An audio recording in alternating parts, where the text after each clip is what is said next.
कि मैंने क्या पाप किया। कमलनाथ जी, आपने पाप किया। आपने कहा था सब किसानों का कर्जा माफ करेंगे, लेकिन आपने लाखों किसान कर्ज माफी की सूची से बाहर निकाल दिए,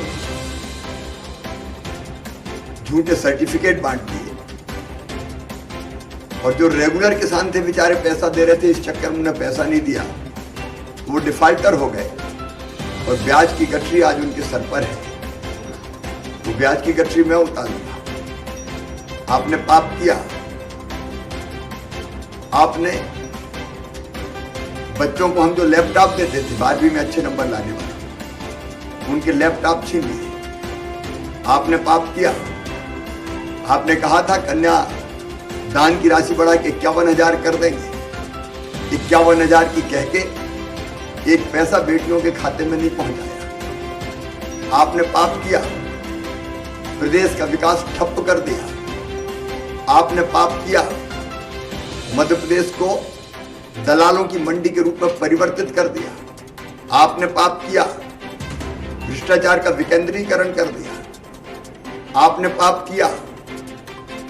मैं अपनी गरीब बहनों को बेटा बेटी के जन्म के पहले 4,000 और जन्म के बाद 12,000 देता था। आपने ये 16,000 रुपए की राशि मेरी बहनों से छीन ली। आपने पाप किया। एक्सीडेंट में डेथ अगर होती थी किसी गरीब परिवार में, विधवा बहन के खाते में 4 लाख रुपया जाते थे। ये 4 लाख रुपया आपने छीन लिए। आपने पाप किया। अंतिम संस्कार के लिए जो 5,000 रुपया हम देते थे ताकि सम्मान के साथ अंतिम विदाई हो सके, वो कफन के 5,000 रुपया भी गरीब से आपने छीन लिए। आपने पाप किया। हम बुजुर्गों को तीर्थ यात्रा करवाते थे, आपने तीर्थ दर्शन योजना समाप्त कर दी। आपने पाप किया। प्रधानमंत्री किसान सम्मान निधि में जिन किसानों के नाम केंद्र को भेजते थे ताकि उनके खाते में पैसा आते, आपने नाम नहीं भेजे। मैंने 77 लाख नाम की सूची बना के प्रधानमंत्री जी को भेजी। आपने पाप किया।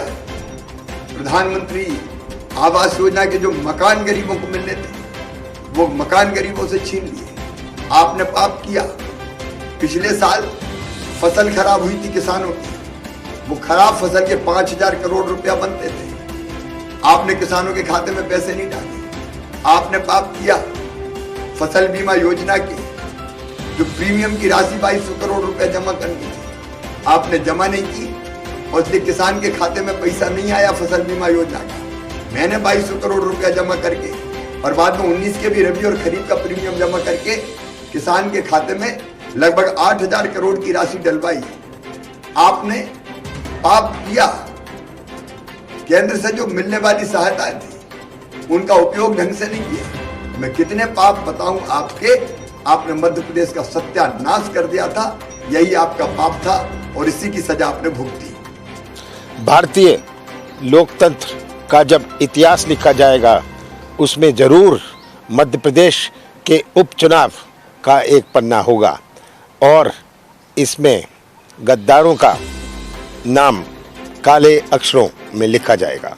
पैसों का, शराब का उपयोग करना शुरू किया है।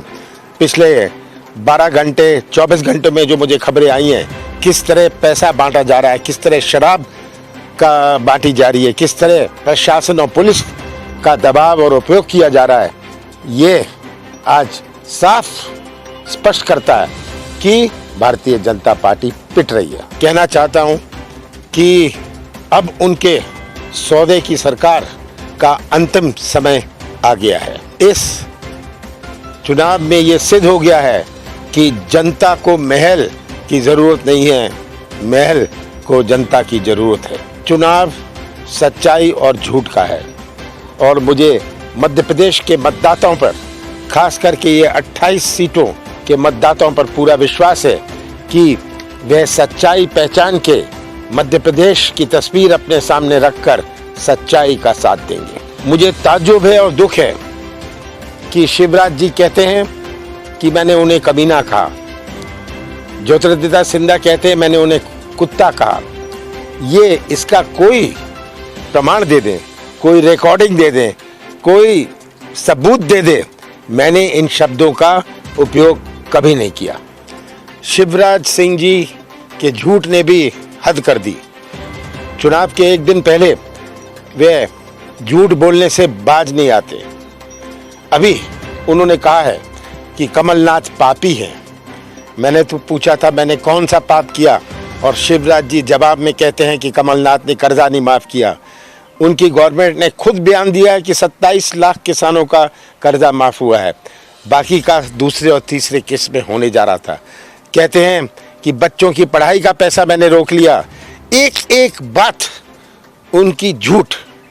मुझे आश्चर्य होता है कि इतनी बेशर्मी से ये कैसे इतना झूठ बोल सकते हैं।